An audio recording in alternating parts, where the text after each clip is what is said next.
Bismillahirrahmanirrahim. Assalamualaikum warahmatullahi wabarakatuh. Dan selamat pagi kepada semua lah. Jadi sebenarnya pihak PPA menjemput saya lah untuk membincangkan sedikit tentang mereka bentuk. Sebenarnya tajuk tu ada masalah, ada kesilapan sikit lah, saya pun, itu saya yang bagi sebenarnya. Lebih kepada mereka bentuk pembelajaran dalam talian lah. Jadi kita akan berdasarkan model reka bentuk transaksional. Jadi seperti kita maklum sebelum ni, banyak dah webinar yang telah dijalankan oleh PPA dan kebanyakannya telah melibatkan, jadi ada fasa-fasa tertentu, contohnya dari segi tools dan sebagainya yang mungkin takkan saya tekankan dalam slot saya hari ni lah. Jadi sebenarnya dalam mereka bentuk bahan pembelajaran dalam talian ni, sebenarnya prosesnya betul-betul agak panjang lah. Cuma kita diberi masa start sampai sejam, tak sampai 1 jam pun, untuk menerangkan tentang proses mereka bentuk tu sendiri. Jadi ada beberapa perkara yang telah pun dibincangkan sebelum ni dan saya cuma akan sentuh secara umum je lah tentang tu. Contohnya antaranya ialah penilaian secara online dan sebagainya, kemudian tools yang telah dibentangkan oleh dua orang, Dr. Lan dan Dr. seorang lagi tu lah, saya tengok semalam ada sesi dia dan sesi-sesi sebelum ni lah. Okay. Jadi matlamat ni lah untuk menyediakan ahli akademik dengan pengetahuan yang sesuai dan praktikal lah tentang mereka bentuk pembelajaran talian. Sebenarnya saya pun bila nak membicarakan tentang tajuk ni pun tengah fikir apa topik yang paling sesuai ni, sebab tajuk ni agak luas. Jadi saya cuba fokuskan kepada situasi kita semasa lah, iaitu apa yang kita kena buat sekarang ni berdasarkan dari segi normal baru ni yang setiap daripada kita perlu menyediakan bahan secara online. Dan juga bermula daripada bulan Jun nanti bagi pelajar SMP dan juga master, kita akan mulakan pembelajaran secara online dan tidak lagi berlaku proses secara bersemuka dalam bilik darjah yang telah kita laksanakan bertahun-tahun lamanya. Yang ini satu norma barulah yang semua orang perlu terima hakikat lah. Sama ada suka atau tak suka, kita terpaksa meneruskan pengajaran kita dalam bentuk secara atas talian, iaitu ataupun online. Okay. Jadi ini senarionya. Sebelum ni mungkin kalau kita menggunakan online pun, pelaksanaan atas talian ataupun dalam talian, sebenarnya saya ada perbetulan itulah atas talian, saya gunakan perkataan atas talian, tetapi baru ni IPM keluarkan satu ni dikata dalam talian, lebih sesuai untuk online. Jadi sebelum ni yang dalam talian pun hanya dalam bentuk sama ada secara tradun ataupun mungkin kita jalankan secara flip classroom lah atau flip learning. Jadi pengajaran sebelum ni memang secara bersemuka lah, semua tahu benda ni. Dan penggunaan teknologi yang kita pakai pada masa tu hanyalah sebagai menyokong pembelajaran kita lah. Jadi proses interaksi ni banyak berlaku secara bersemuka lah, kita tak ada masalah. Kita boleh menilai pelajar, boleh tengok riak mukanya dan sebagainya untuk mengetahui sama ada pelajar tu faham atau tidak. Jadi pelajar pun menjalankan aktiviti tadi dalam bilik kuliah sama dengan bimbingan atau bertambah bimbingan kita.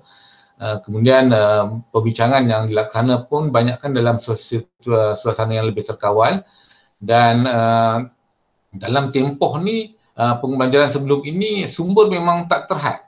Sumber sama ada pelajar boleh akses melalui internet ataupun pelajar pergi ke library dan sebagainya lah. Dan sekarang ni bermula daripada start PKP ni, kita dah tidak lagi melaksanakan pengajaran secara bersemuka. Saya dapati bahawa pembentangan sebelum itu mendapati bahawa ada banyak dah pensyarah yang telah memulakan pembelajaran secara online yang menggunakan Google Meet dan sebagainya,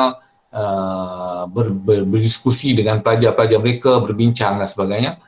Dan situasi yang kedua iaitu pensyarah dan pelajar dah terpisah. Okay. Sebelum ni semuanya berada di hadapan kita, tapi kali ini telah berada di lokasi yang berbeza. Mungkin dari segi kawalan pelajar dan sebagainya mungkin sukar sikit untuk kita nak tengok. Kemudian pemantauan pelajar pun agak sukar sikit sebab pelajar ni berada di lokasi yang berbeza lah. Kemudian sumber yang terhad. Saya menunjukkan sumber terhad ni bukan pembelajaran secara online, tapi untuk menjalankan aktiviti. Dalam proses PKP ni banyak sekatan-sekatan yang pelajar lalui. Saya pun terpaksa mengubah suai tugasan pelajar saya, dah 2 kali dah ubah suai. Okay? Menyesuaikan mengikut keadaan semasa lah. Sebab sebelum ni mungkin dia tak ada masalah untuk melaksanakannya pergi ke menduga, pergi mendapatkan maklumat dan sebagainya. Tetapi dengan keadaan PKP sekarang ni, proses ini tidak boleh dilaksanakan dan aktiviti ini agak terbatas lah. Ini yang berlaku. Sebelum ni mungkin sekarang ni tak adalah no teknologi, tapi kebanyakan sekarang walaupun face to face masih mengekal menggunakan teknologi dalam bilik darjah, iaitu pada masa dulu kita guna classroom lah.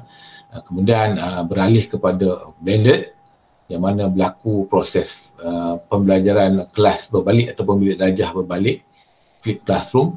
Kemudian penekanan kita kepada hybrid. Saya rasa hybrid ni pun dah ada dilaksanakan, terutama sekali program-program yang melibatkan eksekutif ataupun offshore dulu lah. Itu banyakkan menggunakan hybrid lah, 50-50. Dan sekarang ni kita pergi pada yang terakhir ni lah. Nak ataupun suka ataupun tak suka, kita kena terus pergi kepada pembelajaran secara jarak jauh lah, distance, iaitu menggunakan pembelajaran secara online.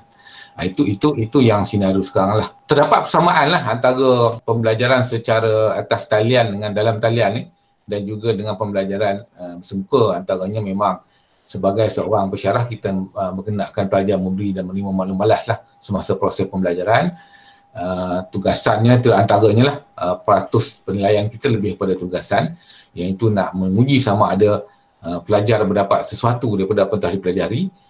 Kemudian dalam proses yang sama juga memerlukan kita berkendakkan satu cabaran dan kejayaan ganjaran. Ini ganjaran ni biasalah dah buat tugasan dan sebagainya, mesti ada markah. Memerlukan pelajar mengurus masa mereka sendiri dan juga menggalakkan pelibatan mereka lah dalam aktiviti, sama ada bersemuka ataupun secara dalam talian pun kita berkendakkan juga pelibatan pelajar. Okey, manakala perbezaannya secara umumnya lah, apa yang dapat saya highlight kat sini, pembelajaran dalam talian ni ialah berlaku secara sama ada segera ataupun tidak segera. Itu akan dibincangkan lagi lah, sebab sekali segera ni mungkin semua dah tahu, dah familiar dengan perkataan sinkronus dan asinkronus. Macam dulu mungkin kita tak familiar dengan ni, tapi sekarang dah biasa dengan perkataan segera, iaitu benda tu berlaku secara segera, maksudnya macam berlaku sekarang ni lah, iaitu kita secara online dan berlaku secara langsung, iaitu anda pun mendengar apa yang saya sampaikan sebagainya. Dan juga tidak segera ni berlaku secara tidak langsung.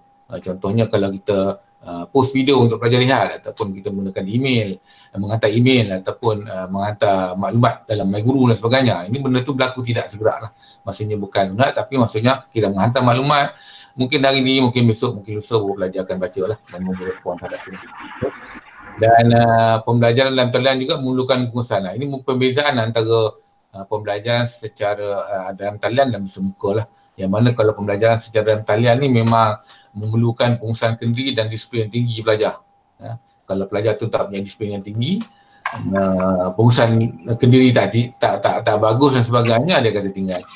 Okey, maklum balas dalam talian agak lambat balik semuka. Saya kata tadi lah, kebanyakannya bila maklum balas kita hantar maklumat, walaupun dalam keadaan pembelajaran secara teradun yang kita laksanakan sebelum ni pun, kalau kita post maklumat soalan dan sebagainya, pelajar akan bermasalah untuk respon.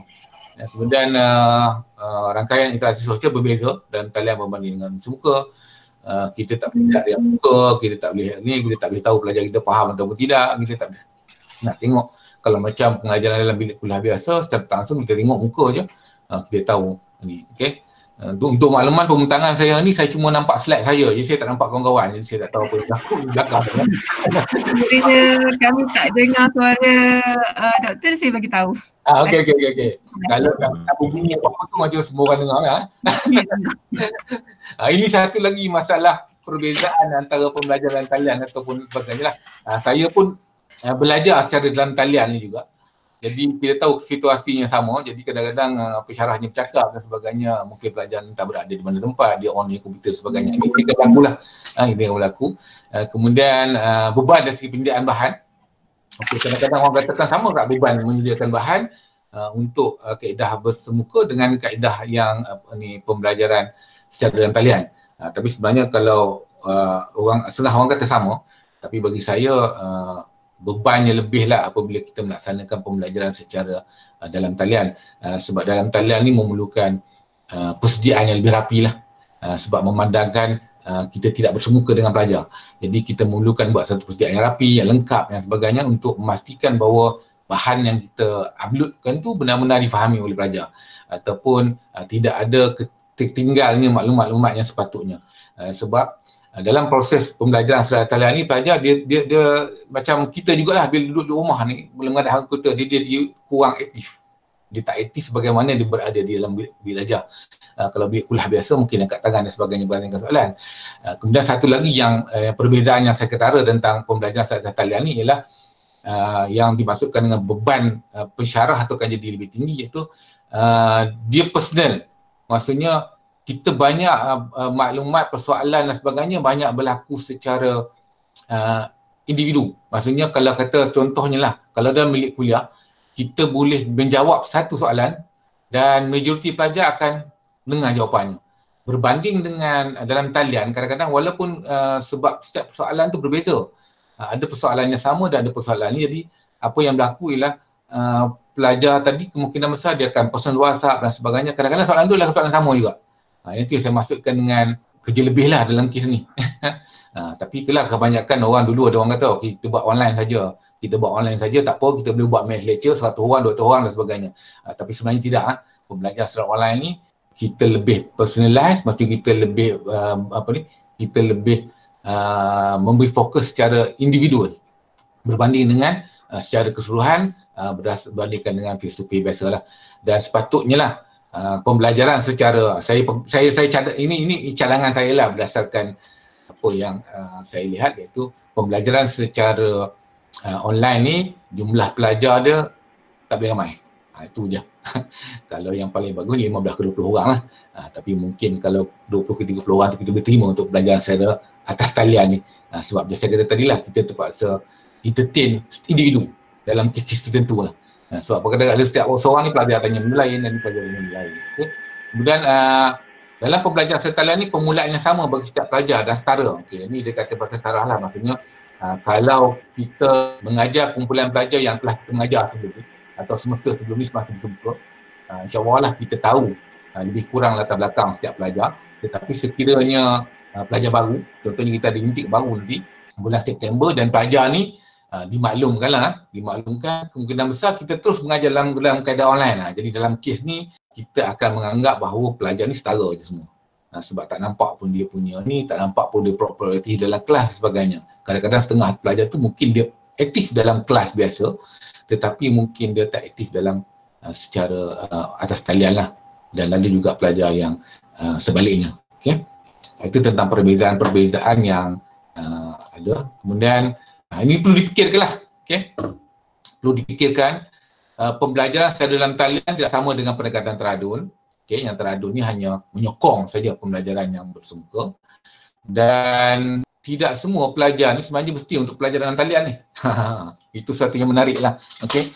Sebab sebenarnya kalau ikutkan, memang kita dalam pendidikan sekarang ni kita ada pembelajaran dalam talian, pelajaran jarak jauh dan sebagainya. Dan setiap kaedah penyampaian ni sebenarnya dia matlamatnya ialah nak cater untuk kelompok tertentu sebenarnya.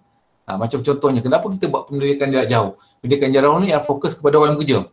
Dia tak boleh belajar secara full time dan sebagainya. Begitu juga dengan pembelajaran secara online. Pembelajaran secara online ni maksudnya dia tak boleh hadir ke kampus. Dia tak boleh hadir ke kampus, sebab tu dia akan mengambil kursus-kursus secara online ni. Dan bagi pelajar-pelajar yang memang yang ada masa, boleh datang ke kampus dan sebagainya, dia akan lebih kepada fokus kepada pembelajaran secara bersemuka yang kita buat sebelum ni. Dan kalau ikutkan ni contoh saya ambil daripada Penn State University. Ini dah lama saya tengok ini ni. Penn State University ni dia ada memang borang, boleh tengok link nanti. Dia memang ada satu online learning readiness questionnaire. Jadi untuk Penn State University ni dia kata kalau dia tawarkan pembelajaran online secara online, tetapi kita boleh ambil self test ni, readiness kita ni, uji test akhir dia akan bagi result sama ada kita ni competent ataupun tidak untuk pembelajaran secara online. Tapi tak banyak. Universiti Malaysia tak ada buat ini. Universiti Malaysia yang buat secara online dia takkan tanya pelajar dia ready atau tidak lah. Dia ambil je lah. Tapi macam Penn State University ni dia akan minta pelajar tersebut jawab di soalan. Dan akhirnya bila ni dia akan tekan kepada MI ready ni dan akhirnya dia akan ada result lah. Dia akan beritahu kekuatan kita dan kelemahan kita tentang pembelajaran secara online dan dia memberi peluang pelajar-pelajar tu untuk akhirnya menentukanlah sama ada ini sesuai ataupun tidak. Untuk kalau dia rasa nak meneruskan pembelajaran secara online, dia boleh teruskan. Kalau dia rasakan tidak, dia akan pilih pendekatan yang lain lah. Jadi sebab tu saya kata tidak semua pelajar tadi bersedia untuk belajar secara dalam talian. Okay? Tapi oleh kerana ini kita panggil normal baru lah. Normal baru dalam keadaan situasi semasa dan sebagainya, nak tak nak, suka tak suka, kita perlu bersedia lah untuk pembelajaran dalam talian.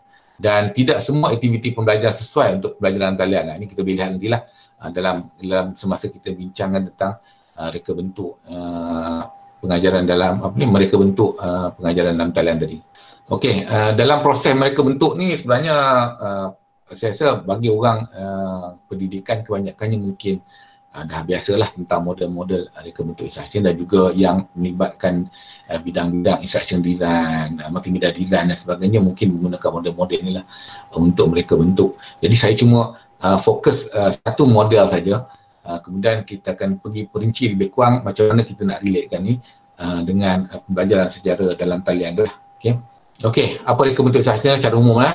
Dalam proses sistematik dan kreatif menerjemahkan prinsip pembelajaran dan pengajaran dalam membina bahan aktiviti sumber maklumat dan penilaian pembelajaran lah. Jadi satu proses sistematik lah. Orang dah fikirkan cara satu proses yang mana macam mana kita nak mereka bentuk bahan pengajaran lah. Dan terdapat banyak model sebenarnya yang boleh digunakan lah. Antara contoh yang diberi tadi ni ada model show, ada model STEM yang terbaru ni, model STEM yang baru, Dick, Carry and Carry. Kemudian kita ada model CAM dan sebagainya. Dan untuk saya pilih model AD. Okay? Ramai tanya saya kenapa pilih model AD. Ini model orang tua-tua ni lah. Banyak model yang baru sebenarnya. Tapi bagi saya model AD ni adalah model generik yang masih relevan dan boleh digunakan lah. Dan masih gunakan sekarang untuk kajian dan sebagainya, untuk membina bahan dan sebagainya. Okay?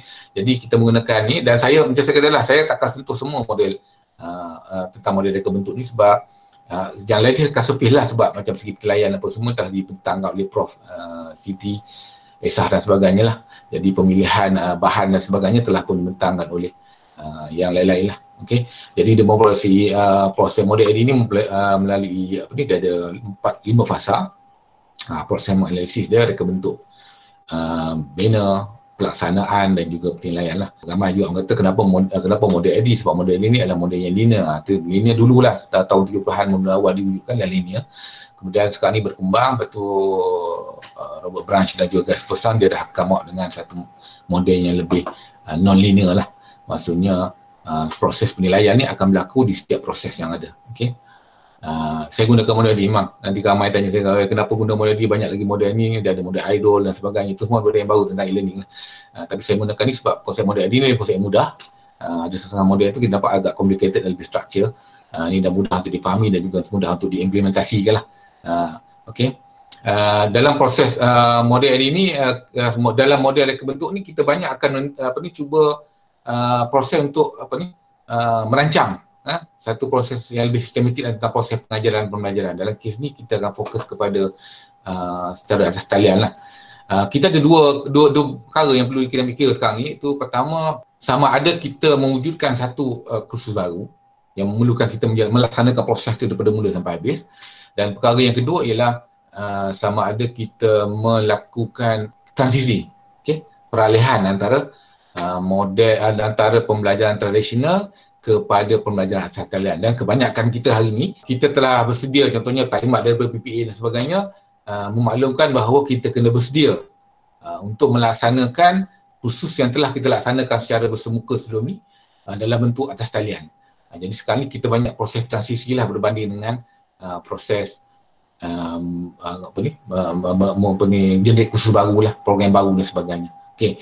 Dalam fasa analisis ni, saya rasa kebanyakan model akan mulakan dengan fasa analisis. Jadi pertama sekali antaranya adalah kita mengenal pasti masalah berkaitan dengan pembelajaran, kita tentukan matlamat yang ada, kita buat analisis tentang pelajar kita, tengok pengetahuan sedia ada dia, sebab kita akan tahu daripada mana kita nak mula. Adakah kita nak mula daripada A, to B, C dan sebagainya. Bagi pensyarah yang telah mengajar kumpulan yang sama sebelum tu, contohnya macam pelajar KPD kalau dari segi Jabatan Pengajar Pendidikan, kita ada kertas-kertas profesional pendidikan. Pensyarah mengajar KPD 16 dan akhirnya akan sambung dengan KPD 26, dia secara langsung dia akan tahu pelajar lah macam mana, dan dia tahu dah juga apa pengetahuan sejarah pelajar dan apa tu pelajar yang tahu. Dan juga kita juga mengambil kira persekitaran pelajar, kekangan, kaedah penyampaian dan juga tempoh masa lah. Ini persoalan yang mungkin kita boleh tanyalah semasa dalam proses analisis ni. Siapa kumpulan sasaran dan sifatnya, jenis halangan yang mungkin wujud, kaedah penyampaian yang kita laksanakan, beberapa tempoh masa yang kita perlukan, ada terdapat pedagogi khusus lah untuk dipertimbangkan. Contohnya macam pembelajaran untuk orang berkepala khas dan sebagainya, dia ada pedagogi khusus yang kita perlu ambil kira lah. Atau mungkin dari segi bidang teknikal dan sebagainya, itu mungkin kita boleh tengok lah. Okay? Ini secara langsung saya create satu jawapan lah. Kita tak ada masa sebab benda ni kalau nak membincangkan secara sepenuhnya berkaitan dengan mereka bentuk ni, kita ada kena bengkel ya, tempoh masa yang panjang lah untuk peluang. Tapi ini saya cuba pendek dan cuba fikirkan apa yang diperlukan oleh kita hari ni. Okey, contohnya kita ambil pelajar semester 2 ni, kursus master saya KPT 460-404, kemudian telah mengambil beberapa kursus secara tadus sebelum ni. Mesti kita tahu dia ada pengalaman secara online walaupun tak banyak, tetapi dia telah pun melalui proses pembelajaran secara online secara teradun. Maksud itu menyokong kepada pengajaran bersemuka. Kemudian apa kehalangan-halangan yang mungkin wujud? Okey, bagi kita mungkin kali ini pembelajaran hanya secara talian saja. Jadi mungkin beberapa perkara yang perlu kita ambil kira ialah di segi yang selalu diperkatakanlah, iaitu tentang bandwidth, akses kepada internet dan sebagainya.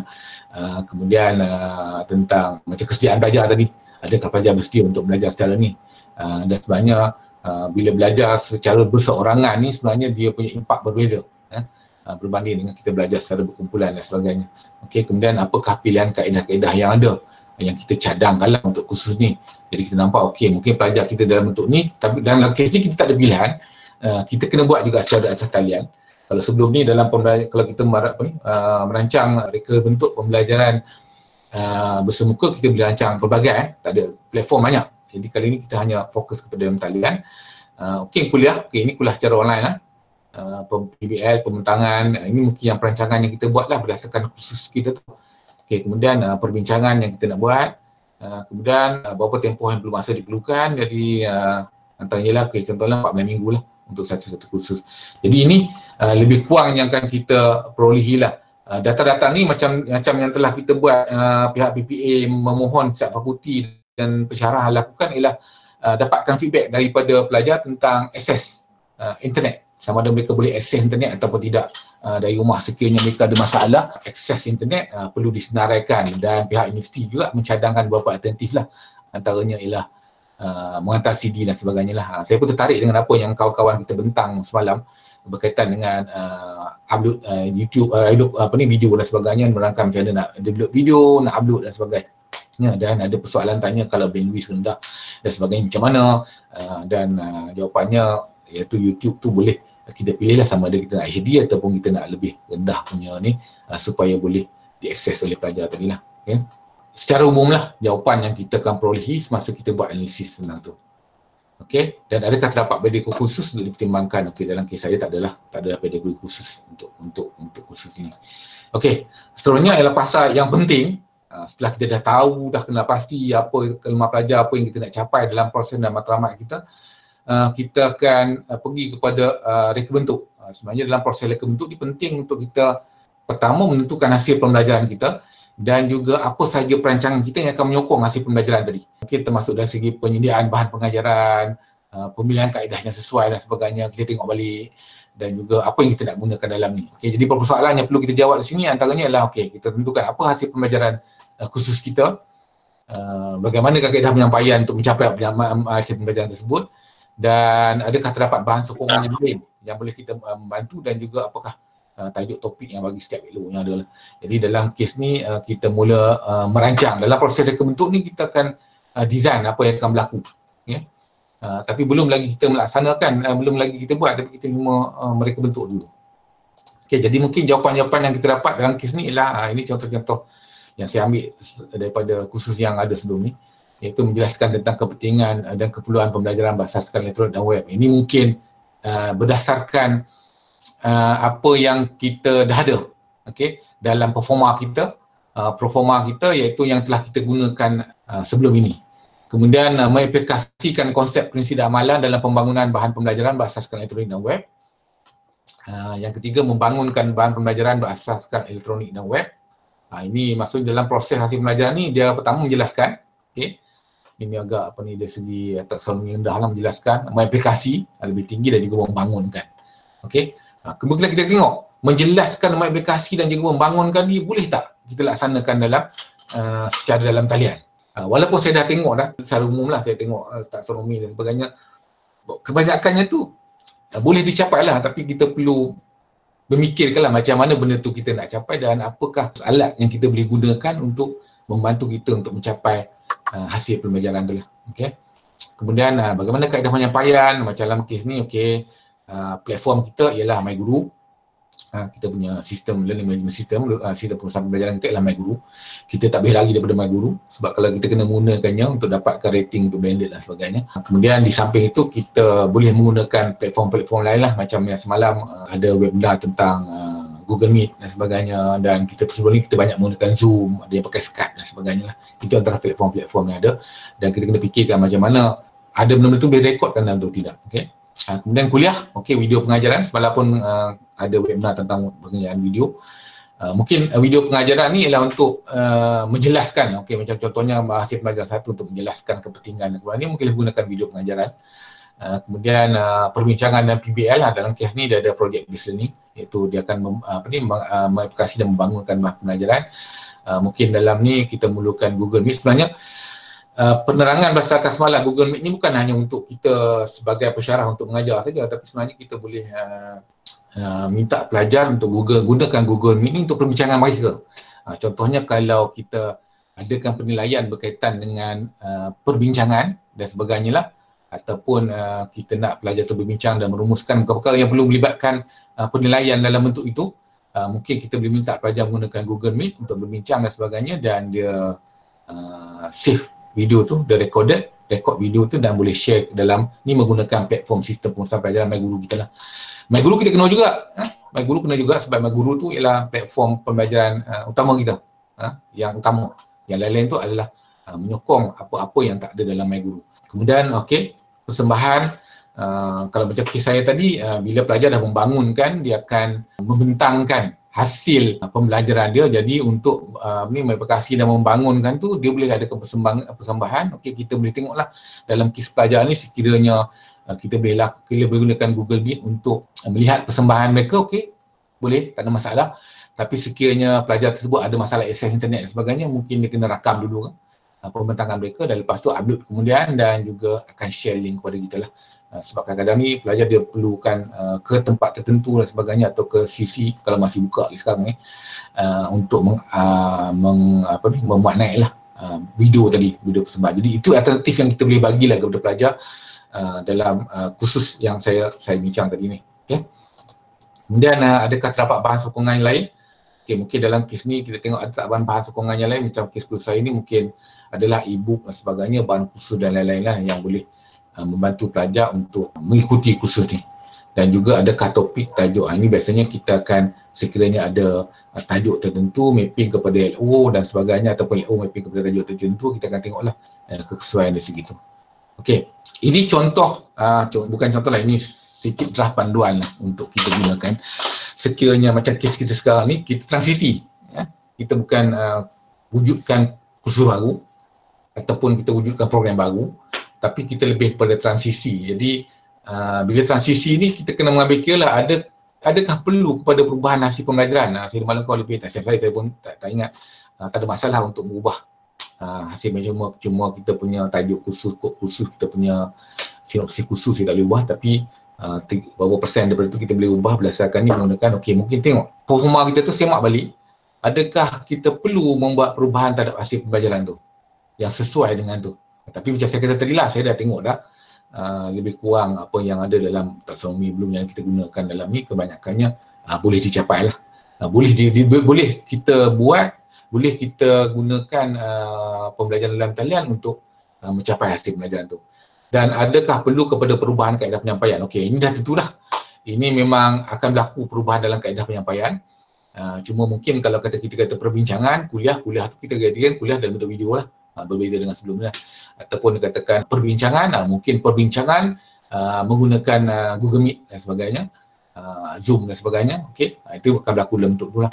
Okey, kalau demonstrasi oleh pelajar, demonstrasi oleh pensyarah, dan tak ada aktiviti lain lah kecuali merakam video lah untuk demonstrasi, ataupun kita melaksanakan secara sinkronus atau segera tadi menggunakan aplikasi-aplikasi yang telah diberi taklimat sebelumnya. Okey, jadi ini contohlah yang table yang mungkin kita boleh gunakan dalam kita transisi lah, dalam proses transisi ini, sebab saya rasa kebanyakan kita akan melakukan ini berbanding dengan mewujudkan kursus barulah. Jadi kita tengok balik CLO kita ni, apa CLO tradisional yang ada dan apa kaedah penyampaian dia, dan mungkin kita boleh tengok dalam talian macam mana pula. Okey, mungkin CLO yang sama, CLO 1 tak ada perubahan. Contohnya saya tadi hanya pelajar dia hanya pelajar akan membina bahan pengajaran ataupun pelajar menjelaskan konsep dan sebagainya. Itu CLO ni sama. Saya rasa dalam talian pun sama juga CLO tu. Kita masih boleh pakai CLO yang sama. Cuma kaedahnya yang berbeza. Penyampaian dan sebagainya. Mungkin dalam penyampaian ni boleh masuklah alat dan sebagainya kita nak gunakan lah. Okey, contohnya kalau kata menerangkan contoh dalam membina bahan tadi, dan pelajar membentangkan ke dan sebagainya dalam CLO tu. Okey, ada kaedah penyampaian sebelum ni, pembentangannya dalam bilik kuliah. Dan kali ini bila CLO dalam talian menggunakan CLO yang sama juga, sebab kita dapat CLO tu tak ada masalah boleh laksanakan dalam secara dalam talian. Mungkin kaedah penyampaian berbeza menggunakan aplikasi Google Meet dan sebagainya atau Zoom dan sebagainya. Itu mungkin kita boleh jodang lah dalam kes ni untuk pertimbangan. Dan saya rasa ada berlaku perubahan dalam masa pembelajaran, tapi mungkin tak semua kursus dan program lah. Ada sedikit serintik ataupun mungkin satu elo daripada performa tersebut. Okey, ini pendekatan. Ini saya kata tadi lah, apa yang berlaku. Ini contoh saya punya. Sebab melalui transisi yang berubah lah. Okey, ini proses pertama pendekatan. Masa ni saya menggunakan free classroom, kelas berbalik atau belajar berbalik. Iaitu saya minta pelajar rujuk bahan, lihat link video yang saya kepilkan berkaitan dengan fasa-fasa analisis ni, dan juga kita akan bincang mengenai tajuk tersebut. Akan dibuat pada 13 Mei lah, 13 Mac pada masa tu. Ini peringkat awal. Lepas tu bila kita tak ada dan sebagainya ataupun tak ada ni, kita buat perubahan juga terhadap proses ni, iaitu lebih kepada pembelajaran teradun lah. Kita mula ubah balik kepada blended, masih menggunakan bahan yang sama, rujukan video yang sama. Saya share link video itu, pelajar akan lihat dan sebagainya. Tapi seterusnya oleh kerana saya buat secara blended, teradun, jadi saya menggunakan pelajar berdasarkan bahan yang kendaki, membuat analisis terhadap keperluan latihan mana-mana agensi, sama ada kerajaan atau swasta selain daripada tempat anda bertugas. Okey. Dalam kes ni seperti saya dimaklumkanlah, kita punya pelajar kebanyakan cikgu. Jadi saya menekankan kepada agensi sama ada kerajaan atau swasta yang selain daripada tempat mereka bertugas. Sebab kalau menggunakan tempat mereka tugas, kalau cikgu tu kita tahu dah apa dia punya masalah dia. Okey. Yang lebih kurang apa analisis yang akan dapat tu nanti akan dapat lebih kurang sama. Jadi saya mencadangkan ni lah, tapi saya dah buat beberapa semester dengan ni, jadi saya dapati menarik jugalah pelajar ni dia pergi ke agensi berkaitan, dapatkan maklumat dan sebagainya, dia akan come up dengan satu program yang lebih sesuai lah untuk tu. Ini semasa pembelajaran teradun lah, jadi masih menggunakan bahan yang sama, gunakan buku rujukan dan juga link video yang ada. Okay. Ini pendekatan data lah sepenuhnya, inilah kena ubah terus lah. Okay. Kena ubah terusnya, tapi macam saya kata tadi, bila saya nak ubah ke dalam talian telepenuhnya ni, kita kekangan sikit. Okay, macam tadi dia akan pergi ke agensi kerajaan dan swasta yang lain, tapi dalam tempoh tu dia kena pergi ke tempat tu buat appointment dan sebagainya. Tapi dalam tempoh PKP ni benda tu tak berlaku.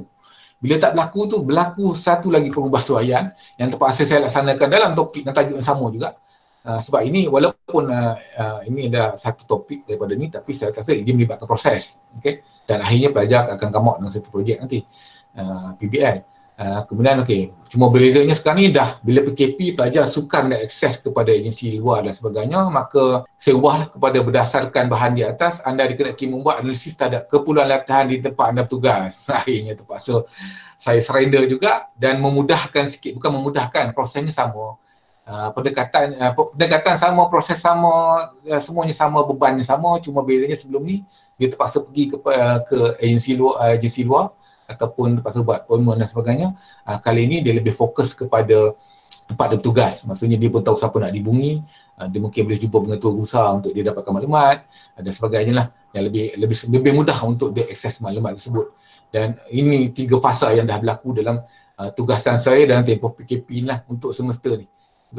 Jadi kita terpaksa ikutlah sebab memandangkan pelajar dan juga perbincangan mengenai tajuk dan juga pembentangan tentang analisis yang telah dibuat tadi oleh pelajar akan dibentangkan pada bulan Jun nantilah bila kita start balik kuliah nanti. Dan biasanya kalau dalam kes-kes tugasan macam ni, apa yang penting ialah kita ada rubrik lah. Rubrik penilaian jadi gambaran pandang pelajar. Jadi benda-benda ini penting sebenarnya dalam pelajaran atas talian ni. Bila kita ada rubrik yang khusus, yang lengkap dan sebagainya, memudahkanlah pelajar kita untuk membuat tugasan. Okey, seterusnya ini perkara yang mungkin ramai juga yang familiar tentang ni, iaitu dalam kita mengintegrasi teknologi, pedagogi dan kandungan ni, kita tak lupa dengan TPCK lah. Okey, oleh Misra dan Kohler ni, iaitu berkaitan dengan integrasian teknologi dan pedagogi dan kandungan, iaitu kita mengambil kira bahawa sekiranya ini kandungan kita, apakah pedagogi yang sesuai untuk tu dan juga apakah teknologi yang sesuai untuk melaksanakan tu. Contohnya tadi kalau kita mengambil kira pengetahuan tu melibatkan pelajar mengetahui, hanya mengetahui tentang kandungan pelajaran macam kes saya tadi, cuma mengenal pasti apa yang ada tu. Jadi pedagogi yang sesuai hanya setakat mengenal pasti dia. Pedagogi yang sesuai mungkin saya buat rakaman video ataupun minta ke pelajar membentang kan. Itu untuk menunjukkan kefahaman dia. Okey, apa teknologi yang sesuai? Teknologi yang menyokong kandungan tadi dan juga menyokong pedagogi tersebut. Dalam kes tadi kalau setakat untuk tengok pembentangan pelajar, teknologi yang sesuai ialah platform yang kata-kata tadi lah. Penggunaan Google Meet, penggunaan pelajar merakamkan dan sebagainya lah. Itu tengok kepada inilah sebab apa, bila pelajar dikekangan dia tak boleh nak secara online, mungkin dari segi akses internet di tempatnya tidak ni, mungkin kita terpaksa minta dia merakamkan lah dan sharing tu lah apabila adanya internet yang lebih stabil lah di tempat dia. Okey, jadi kita tak boleh lari daripada TPCK lah. Kita tentukan apa konten yang ada, pedagogi apa kita nak gunakan dengan teknologi. Kalau sekiranya berlaku perubahan dari segi pedagoginya, pendekatan yang kita nak pakai, strategi dan kaedah, maka secara tak langsungnya kita akan tengok balik pada teknologi. Kalau benda tu boleh berlaku secara dengan hanya menggunakan MyGuru, boleh, tak ada masalah. Kalau contohnya kalau setakat pelajar boleh menjustifikasi, pelajar boleh menyenaraikan dan sebagainya, saya rasa platform forum dalam MyGuru pun dah cukup untuk minta pelajar menggunakan, ataupun perbincangan. Pelajar berbincang pun masih boleh kita menggunakan forum MyGuru lah, sebab kita ada threaded discussion tu yang senang kita nak trace siapa menjawab pada siapa. Dan sebenarnya pembelajaran yang kita lakukan menggunakan MyGuru tu dia lebih documented sebagai bukti lah sebenarnya. Kita ada satu bukti untuk ni.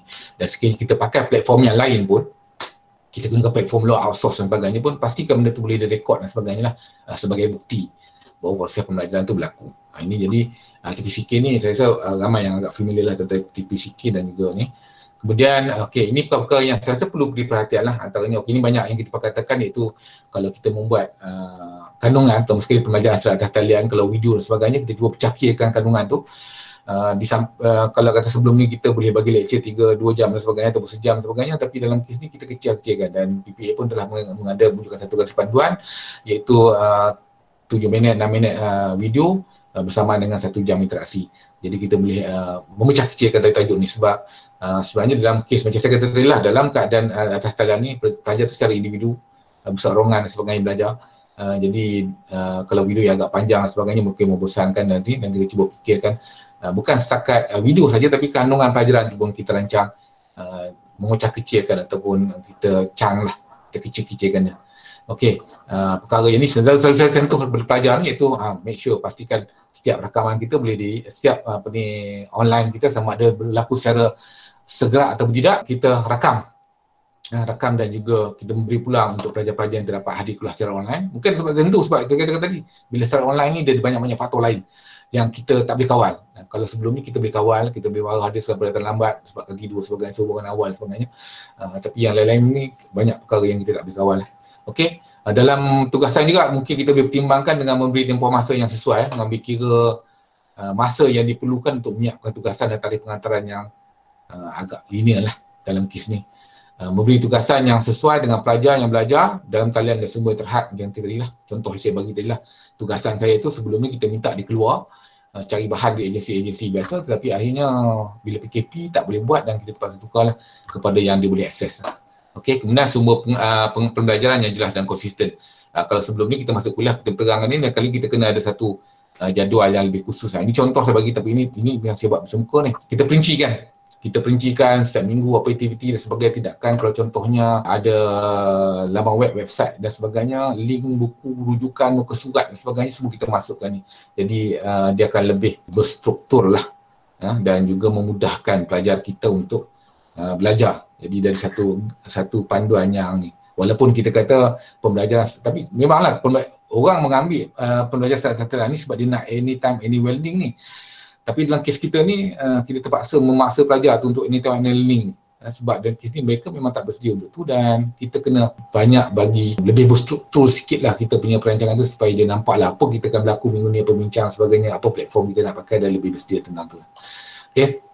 Okay, bagaimana kursus yang melibatkan amali? Ini pun ramai juga disebut-sebut oleh rakan-rakan kita yang mengajar bidang praktikal dan sebagainya. Saya rasa dari segi tunjuk tara demonstrasi tak ada masalah. Kita boleh rakam video, kita boleh tayangkan dan tujuh pelajar boleh ikut. Okey, aktiviti amali pelajar, itu macam mana pula? Ini agak-agak yang perlu dipikirkan lah dari segi pelaksanaannya. Mungkin kalau benda tu ada di rumah, saya tak pastilah. Mungkin sahaja sains boleh buat eksperimen di rumah menggunakan bahan apa yang di rumah. Mungkin dia boleh buat eksperimen di rumah dan menunjukkan hasilnya ke. Kita boleh tunjuk hasil sama hasil segi laporan bertulis ataupun hasil dari segi bentuk rakaman video lah, menunjukkan bahawa hasil tercapai. Tapi dalam kes-kes tertentu, contohnya kalau bidang teknikal buat pendawaian, saya pun kalau minta pelajar nak buat pendawaian ni tak berani nak suruh dia buat pendawaian di rumah dia. Takut perkara lain berlaku sebab perkara di luar kawalan. Jadi ini perkara yang perlu dipikirkan lah. Mungkin saya tak pastilah sekarang ni mungkin ada macam berita elektronik, kita tengok banyak ada yang diberi gunakan secara interaktif, menyambungkan litar dan sebagainya. Ini tapi kalau macam kerja-kerja macam eksperimen sains mungkin ada, saya tak pasti tu, tapi mungkin aktiviti ini yang kena dipikirkan. Dan kalau bagi saranan saya lah, walaupun PPA tak mention, saya tak pasti, tapi sekiranya kursus itu tak melakukan prasyarat, kita letakkan sikit-sikit ni tahun depan. Kalau boleh lah. Okay. Kalau kursus tu semester ni, semester depan maksudnya, dan kita menyangkakan semester depan masih lagi berlaku secara pembelajaran talian, maka setiap program tu kena restructure lah dia punya kursus dan meletakkan kursus-kursus ni tadi di semester depan, tahun depan. Yang mana kita menyangkakan insya-Allah tahun depan pelajar dah boleh bersemuka dan proses amali akan berlaku. Sebab saya tak nampak kalau benda tu nak berlaku secara amali, sebab di rumah dia tak ada apa dalam tempoh. Jadi isu dia macam ni, isu dia sebab dalam tempoh PKP ni kita ada pergerakan yang terhad, semuanya terhad dan sebagainya. Tapi saya rasa kalau pelajar atas talian tapi bukan PKP, mungkin benda tu boleh diakses, boleh dapatkan. Boleh semua-semua tu boleh diperolehi. Itu yang okey. Jadi ini tentang pengajaran video dan amali dan sebagainya. Mungkin boleh dilihatlah lagi macam mana cara menggunakan. Okey. Dari segi penyediaan video tadi, okey. Dalam proses pembinaan ni, ini mulalah proses. Tadi kita cuma design je. Kita beritahu apa kita nak buat. Dan dalam masa proses pembinaan ni, masa ni lah kita cuba wujudkan storyboard. Wujudkan, kalau kita melibatkan video ni, kita dah create storyboard. Kita dah buat apa kita nak videokan, apa kita nak rakamkan dan sebagainya. Ini kalau melibatkan video lah. Dan sekiranya kalau kita punya proses pengajaran kita pada hari tersebut, apa yang akan berlaku dan sebagainya, kita punya rangka, kita punya jadual, kita punya proses dan sebagainya. Okey, kerja-kerja pembangunan bahan ni dilakukan mengikut spesifikasi kepulauan persetujuan lah yang dipersetujui, maksudnya berdasarkan kepakaran dan sebagainya. Okey, merujuk pada pakar dan sebagainya untuk membantu dalam proses ni. Tapi dalam kes kita yang mengintegrasikan, ini satu lagi, kita mentransisi daripada pembelajaran tradisional ke pembelajaran atas talian ni, ada bahan-bahan yang kita boleh gunakan, tak ada masalah sebenarnya. Contohnya kalau PowerPoint kita, PowerPoint kita tu insya-Allah boleh digunakan, tapi bezanya kita tak boleh share PowerPoint sahaja, sebab memandangkan pelajar tu tak memahami apa yang ada dekat PowerPoint. Kita terpaksa menerangkan. Dalam kes ni mungkin kita terpaksa gunakanlah Google Meet macam kes kita sekarang ni, sambil menunjukkan PowerPoint ni dan kita menerangkan tentang tu. Jadi kita guna konsep tu, kita rekodkan. Bagi pelajar yang boleh tengok secara segera, dia tengok. Kalau tidak boleh, dia akan tengok yang telah kita rekodkan. Itu contohlah yang kita boleh rancang bangunan. PowerPoint tu masih boleh gunakan, tapi cuma bedanya kita kena tukar. Sebenarnya sebelum adanya video, cast dan sebagainya, sebelum ni kita banyak gunakan podcast, itu menggunakan rakaman suara. Dan saya tak pastilah rakaman audio ni masih relevan atau tidak, tapi sebenarnya ada orang pelajar tertentu yang dia suka mendengar berbanding dengan melihat. Tapi boleh, benda tu boleh berlaku dalam bentuk tu. Sekiranya kita nak menggunakan, saya rasa mungkin di kalangan kita pun pernah menghadiri bengkel telas penggunaan anchor dan sebagainya, rakam suara, menerangkan, itu lebih mudah, menerangkan, dan kita minta pelajar merujuk kepada slide PowerPoint yang telah share kita telah kongsikan di MyGuru, pun boleh dalam keadaan macam tu. Okay, kita share PowerPoint di dalam MyGuru dan kita merakamkan, sebab dalam bentuk podcast, dalam bentuk audio ni, dia punya file tu lebih kecil, dan saya rasa mudah diakses lah. Mudah diakses, kita boleh share dalam WhatsApp ataupun Telegram, dan pelajar boleh dengar pada masa sama dia merujuk pada slide PowerPoint. Ini alternatifnya yang kita boleh buat di samping menggunakan video yang agak memerlukan capaian internet yang bagus lah. Okay. Reka bentuk mesej ni saya tak perlu sentuh banyak sangat, mungkin dari segi penggunaan, kalau segi bahan multimedia dan sebagainya kita kaitkan dengan warna, penggunaan mesej dan sebagainya, perkataan, reka bentuk visual, macam mana kita nak menggunakan gambar dan sebagainya. Dan perkara yang ketiga saya rasa yang agak penting juga tentang pembinaan bahan ni ialah elemen motivasi lah dalam bahan pengajaran kita. Macam mana kita nak menunjukkan motivasi dalam bahan pengajaran dalam talian ni, sebab kita tahu bahawa sebenarnya ada kajian menunjukkan bahawa attention drop out, pelajar-pelajar yang mengambil secara sepenuh masa online ni dia banyak drop out. Ada berapa persen lah drop out, mungkin tak sampai 5% dan 20%, 5% lah, saya pun tak pasti, tak ingat gitu. Tapi drop out tinggi, maksudnya ada masalah lah. Maksudnya kata tadi tidak semua pelajar boleh belajar dalam keadaan pembelajaran online ni. Jadi perlu mengambil elemen motivasi lah. Dalam kes elemen motivasi ni saya menggunakan ASK model ala Keller ni. Antaranya dia kata kalau boleh bahan tersebut yang menarik perhatian, attract attention. Peringkat awalnya bahan tersebut kita menarik perhatian, cari elemen-elemen yang menarik perhatian. Mungkin mulakan dengan tengah video ke, mungkin mulakan dengan gambar yang agak gambar yang memerlukan mereka berfikir, ataupun kita bagi satu macam industri lah, pengenalan kepada satu gambar dan cuba melontarkan pendapat sebelum kita nak mulakan. Satu elemen-elemen yang menarik perhatian adalah kemudian elemen-elemen yang perlu relevan, ada kaitan. Selalunya kalau kita menjelaskan satu fakta yang tak ada kaitan, mungkin agak dia kata apa guna saya belajar benda ni, tak ada kaitan dengan saya, tu kita relatekan dengan relevan. Kalau macam dulu kita mengajar di pelajar tentang sains dan sebagainya, mungkin kita kaitkan dengan satu benda yang relevan dengan ni, yang hampir dengan dia. Itu contoh yang paling mudah lah untuk meningkatkan motivasi pelajar lah. Kemudian confident, meningkatkan motivasi. Mungkin bila kita dah buat sesuatu yang relevan, yang ada kaitan dengan dia merasakan betul, dia lebih confident untuk belajar. Ini konsep yang sama kita gunakan dalam pengajaran kita lah, mudah ke sukar dan sebagainya. Itu benda yang sama lah dalam pelajaran secara online kelas talian ataupun bersemuka. Perkara-perkara itu perlu diberi perhatian lah. Okay. Kemudian safety lah, akhir kita nak belajar bersepuh hati lah dengan apa yang kita ni. Okay. Setiap pembangunan dan ujian ni agar kita melakukan dalam proses pembangunan ni, kita setiap kali kita bangunkan bahan tersebut, kita cuba adakan ujian.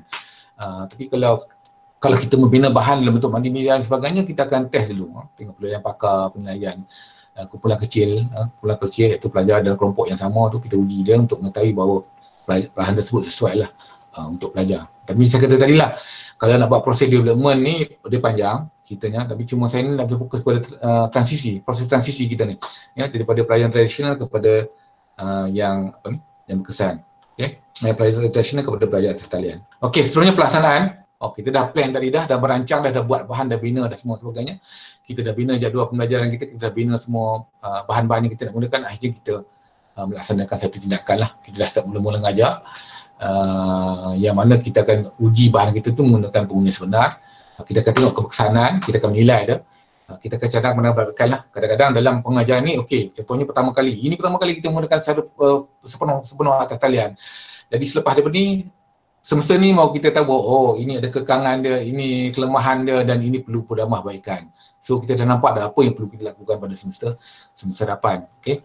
Kemudian dalam kes ni juga kita nampak, kita dah cuba, kita tahu apa kekangan dia, kita bercadangkan bagaimana bahan tersebut boleh ditambah baik lagi lah untuk pengajaran. Jadi kita tengok benda-benda ni lah. Benda ni faktor-faktor ni yang membantu kita lah untuk ni. Itu pelaksanaan tu saya pergi secara ringkas saja tentang pelaksanaan, kita melaksanakannya. Tapi jangan lupa, bukan sekadar melaksanakan, tapi kita tengok apa kekangan-kekangannya ada untuk kita boleh tambah baik nantilah. Dan seterusnya pasal penilaian. Dalam pasal penilaian ni, dalam sama juga penilaian atas talian ataupun ni sama je, kita ada formatif dan sumatif. Seperti yang diterangkan oleh Prof. Siti Esah berkaitan dengan penilaian secara online tu. Banyak cara sebenarnya untuk melaksanakan pelajaran secara online ni. Ada yang mungkin kaedah yang boleh kita gunakan ialah kalau kita menggunakan Google Doc dan sebagainya ni, ataupun kalau pun menggunakan worksheet dan sebagainya. Ini berlakulah dalam kes yang pernah juga kita dilakukan, iaitu menggunakan WhatsApp, post soalan, minta pelajar menulis soalan atas kertas, screen capture dan share balik dalam WhatsApp. Itu antaranya lah, sebab kita nak kawal dalam kes nak kawal masa sebenarnya, nak pastikan bahawa dia menjawab dalam tempoh yang sepatutnya lah. Di samping kalau kita gunakan apps dan sebenarnya banyak aplikasi yang adalah yang free ataupun berbayar yang kita boleh gunakan untuk mengadakan ujian dan sebagainya. Tapi itu contoh-contoh yang ada lah rakaman video. Ini satu benda menarik juga yang saya tengok yang pernah dilakukan oleh orang, nak menentukan bahawa betul tak video itu dibuat pada masa tugasan itu diberikan.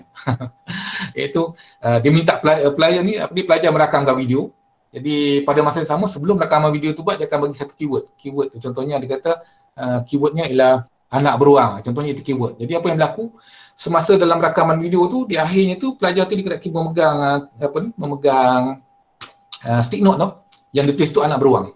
Anak beruang dia tunjukkan di skrin, tunjukkan bahawa anak beruang, dia nampak okey betul. Itu genuine lah pelajar tu buat sendiri sebab dia menggunakan keyword yang diberikan. Itu untuk perkara yang boleh dipertimbangkan lah untuk nak tahu benda tu genuine atau tidak, ataupun menuliskan tarikh ataupun sebagainya. Semua nak pastikan. Kadang-kadang dia buat video ni bukan melibatkan dia merakam video, senario dan sebagainya, kadang dia menggunakan video sudah ada atau video yang lama. Jadi macam mana kita nak pastikan bahawa dia menggunakan nama, kita menggunakan itulah. Ataupun dia ada kertas ujian tersebut sambil dia menulis apa sebagainya, dan akhirnya sebelum dia screen capture tu dia letak stick note tu menuliskan keyword yang telah kita nyatakan tadi. Okey, dia berkulit keyword tu, kita tahu bahawa itu genuine lah, dia sendiri yang membuat dalam tempoh masa. Dan sebenarnya memang agak sukar lah untuk kita nak kawal dia sama ada dia tak berinteraksi dengan pelajar lain ataupun dengan kawannya sebelum ni dalam tempoh tu. Tetapi saya rasa sekiranya kita bagi tempoh masa untuk menjawab soalan tu cukup, boleh berbincang ni, tapi saya rasa mungkin tak sepenuhnya lah itu. Dan sebenarnya banyak, kalau kita kata ni saya pernah melawat beberapa institusi yang menggunakan peperiksaan secara online. Yang mana pelajar perlu berada di depan PC dan sebagainya. Tapi kadang-kadang kita katalah macam institusi tersebut dia mengadakan peperiksaan secara online sebab pelajar dia memang enroll ataupun memohon untuk belajar secara online. Jadi bila belajar online, antara kriteria dia mesti mempunyai komputer, bandwidth yang sebagainya. Jadi bila memenuhi kriteria itu, baru dia belajar secara online. Tapi untuk kes pelajar kita ni, kita kena ambil kira tentang itulah. Dia bukan ready untuk bersedia belajar secara atas talian, tetapi sebenarnya macam kes kita juga lah, pensyarah terpaksa mengadakan pembelajaran secara atas talian. Okay.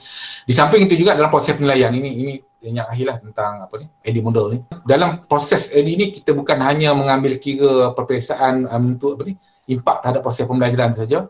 Kita akan tengok juga di segi penilaian sumatif ni tentang maklum balas pengguna tadi ataupun pelajar tadi tentang isi kandungan, strategi elemen multimedia sekali guna bahan multimedia, kaedah yang kita gunakan dan sebagainya lah. Itu boleh diambil kira lah. Sebagai itu mungkin video yang kita adakan ada komen dan sebagainya tentang video, itu perkara-perkara yang perlu kita ambil kira untuk kita buat penambahbaikan terhadap proses yang akan datang lah. Okay. Kemudian saya balik kepada model AD tadi. Sebenarnya kalau ikut model yang saya jelaskan tadi lah, sebenarnya dalam kes ni penilaian ni bukanlah berlaku di akhir, tetapi sebaliknya proses penilaian dalam AD ni ialah semasa proses berlaku. Sebab kadang-kadang dalam semasa kita menggunakan model AD ni dalam proses mereka bentuk bahan pengajaran dan sebagainya, kita akan lihat juga dalam semasa proses mereka bentuk ni ada tak kesilapan. Kadang-kadang kesilapan berlaku semasa proses analisis. Sebab tu setiap proses tu perlu didilai dan disemak semula. Sekiranya kita tengok balik macam tak kena ajar reka bentuk ni sebagainya, macam tak relevan dengan analisis, kita tengok balik mungkin ada bahagian dari proses analisis benda yang kita tak nilai, benda yang kita tak lihat dan sebagainya. Begitu juga dengan semasa proses pembangunan. Kita rasa macam dalam proses membangun tu kita nampak bahawa ada benda yang macam tak sesuai, macam penggunaan teknologi, kandungan dan juga approach pendekatan tu macam tak sesuai. Mungkin kita akan balik-balik. Sebab tu dia katakan semak semula ni, balik-balik kepada proses reka bentuk dan tengok apa yang perlu tambah baik. Dan itu yang berlaku pada model AD barulah. Sebelum ni dia memang linear dan di akhir linear tu maksudnya dia pergi proses analisis, akhirnya pergi penilaian, dan penilaian tu baru tahu bahawa berlaku kesilapan. Tetapi dalam non-linear ni setiap proses tu kita nilai, jadi kita tak melakukan kesilapan di akhirnya. Di akhirnya maksudnya di akhir baru tahu semua benda tak betul dan semua benda salah. Jadi saya mengharapkan itu saja yang saya bincang. Mungkin lepas ni ada beberapa soalan yang mungkin jawab, yang saya rasa mungkin sikit sebanyak membantulah